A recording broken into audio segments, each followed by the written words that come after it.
नमस्ते दोस्तों, स्वागत है आपका आपके अपने चैनल पर, जहां हम बेस्ट सेलर किताबों की सबसे सरल और गहराई वाली समरी लाते हैं। आज की किताब है दुनिया की सबसे प्रभावशाली किताबों में से एक, mindset, the new psychology of success. लिखी है स्टैनफोर्ड यूनिवर्सिटी की प्रोफेसर डॉक्टर कैरल ड्वेक ने। ये किताब बताती है कि आपकी जिंदगी में सफलता, खुशी, रिश्ते, करियर सब कुछ इस बात पर निर्भर करता है कि आपका माइंडसेट क्या है। दोस्तों, सिर्फ 15 मिनट में आज हम पूरी किताब कवर कर देंगे, तो चलिए शुरू करते हैं। पहला और सबसे बड़ा कॉन्सेप्ट, दो तरह के माइंडसेट होते हैं, फिक्स्ड माइंडसेट यानी स्थिर मानसिकता, दूसरा ग्रोथ माइंडसेट यानी विकासशील मानसिकता। फिक्स्ड माइंडसेट वाले लोग मानते हैं कि हमारी काबिलियत, टैलेंट, बुद्धि ये सब जन्म से फिक्स होती है। ये सोचते हैं या तो तुम स्मार्ट हो या नहीं हो, या तो तुम्हारे अंदर टैलेंट है या नहीं है। ऐसे लोग असफलता से बहुत डरते हैं, क्योंकि उनके लिए असफलता मतलब है मैं नाकाम हूं, मैं बेकार हूं। दूसरी तरफ ग्रोथ माइंडसेट वाले लोग मानते हैं कि काबिलियत को मेहनत, सीखने और लगातार कोशिश से बढ़ाया जा सकता है। इनके लिए असफलता कोई तमगा नहीं है, बल्कि एक सीढ़ी है आगे बढ़ने की। अब सवाल यह है, आप कौन से माइंडसेट में हो? 90% लोग तो बिना जाने फिक्स्ड माइंडसेट में जी रहे हैं। चलिए उदाहरण से समझते हैं। दो बच्चे हैं, राम और श्याम। दोनों को मैथ्स में 10 में से 4 नंबर आए। राम फिक्स्ड माइंडसेट सोचेगा, यार मैं तो मैथ्स में बेवकूफ हूं ही, छोड़ो, मेरे बस की नहीं है। वो आगे पढ़ाई ही छोड़ देगा। श्याम ग्रोथ माइंडसेट सोचेगा, ओके, मुझे अभी प्रैक्टिस की जरूरत है, कहां गलती हुई वो देखता हूं, अगली बार बेहतर करूंगा। और वो धीरे धीरे टॉप कर जाता है। यही फर्क है दोस्तों, एक ही स्थिति, दो अलग रिजल्ट। अब डॉक्टर कैरल ड्वेक ने सालों रिसर्च की और पाया कि फिक्स्ड माइंडसेट वाले लोग इन चीजों से बहुत पीड़ित रहते हैं।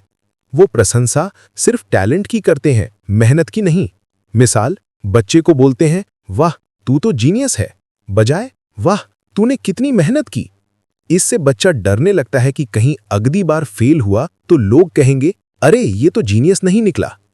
ये लोग चुनौती से भागते हैं क्योंकि चुनौती में फेल होने का डर रहता है। आलोचना सुनकर बुरा मान जाते हैं, दूसरों की सफलता देखकर जलन होती है। जबकि ग्रोथ माइंडसेट वालों के लक्षण बिल्कुल उल्टे हैं। चुनौती को मौका समझते हैं, आलोचना से सीखते हैं, दूसरों की सफलता से इंस्पायर होते हैं। असफलता को अभी तक नहीं हुआ मानते हैं, कभी नहीं हो सकता नहीं। अब किताब के कुछ रियल लाइफ उदाहरण सुन लो, दिमाग हिल जाएगा। माइकल जॉर्डन, बास्केटबॉल के भगवान। हाई स्कूल में उन्हें वार्सिटी टीम में नहीं लिया गया था। कोच ने कहा, तुम में टैलेंट नहीं है। फिक्स्ड माइंडसेट वाला होता तो रोता धोता घर चला जाता, पर जॉर्डन ने ग्रोथ माइंडसेट दिखाया। रोज सुबह 5 बजे उठकर प्रैक्टिस की और बाकी इतिहास है। थॉमस एडिसन 10,000 बार फेल हुए बल्ब बनाने में। उन्होंने कहा था, मैं 10,000 बार फेल नहीं हुआ, मैंने 10,000 ऐसे तरीके ढूंढ लिए जो काम नहीं करते। ये ग्रोथ माइंडसेट की पराकाष्ठा है। अब रिश्तों में माइंडसेट का रोल। फिक्स्ड माइंडसेट वाले पार्टनर सोचते हैं कि अगर हमें मेहनत करनी पड़ रही है तो मतलब हम बने ही नहीं एक दूसरे के लिए, इसलिए छोटी छोटी बात पर रिश्ता तोड़ देते हैं। ग्रोथ माइंडसेट वाले सोचते हैं कि रिश्ते को भी विकसित करना पड़ता है, मेहनत करनी पड़ती है। ऐसे लोग लंबे और खुशहाल रिश्ते बनाते हैं। बिजनेस में भी यही फर्क दिखता है। किताब में एनरॉन कंपनी का उदाहरण है। वहां सिर्फ जीनियस लोगों को हायर करते थे और मेहनत को कमजोरी समझते थे। नतीजा, कंपनी बर्बाद। दूसरी तरफ माइक्रोसॉफ्ट की सीईओ सत्या नडेला ने पूरी कंपनी का माइंडसेट बदल दिया, फिक्स्ड से ग्रोथ की तरफ। आज माइक्रोसॉफ्ट फिर से टॉप पर है। अब सबसे जरूरी सवाल, फिक्स्ड माइंडसेट को ग्रोथ माइंडसेट में कैसे बदलें? डॉक्टर कैरल ड्वेक ने 4 स्टेप्स बताए हैं। स्टेप 1, अपने मौजूदा माइंडसेट को पहचानो। अगली बार जब आप फेल हो या कोई आलोचना करे तो अपने अंदर की आवाज सुनो। वो क्या बोल रही है? मैं बेकार हूं या अभी और सीखना है? स्टेप 2, येट का जादू इस्तेमाल करो। फिक्स्ड माइंडसेट कहता है, मुझे ये आता नहीं है। ग्रोथ माइंडसेट कहता है, मुझे ये अभी तक नहीं आता। बस एक शब्द, अभी तक, पूरा गेम बदल देता है। स्टेप 3, अपने फिक्स्ड माइंडसेट को एक किरदार बना दो। ड्वेक कहती हैं, उसे नाम दो, जैसे मिस्टर परफेक्शनिस्ट या डरपोक राम। जब भी वो आवाज आए, आप बोलो, अरे फिर से आ गया मिस्टर परफेक्शनिस्ट, चलो अब ग्रोथ वाला जवाब देते हैं। स्टेप 4, हर दिन छोटे छोटे ग्रोथ माइंडसेट एक्सपेरिमेंट करो।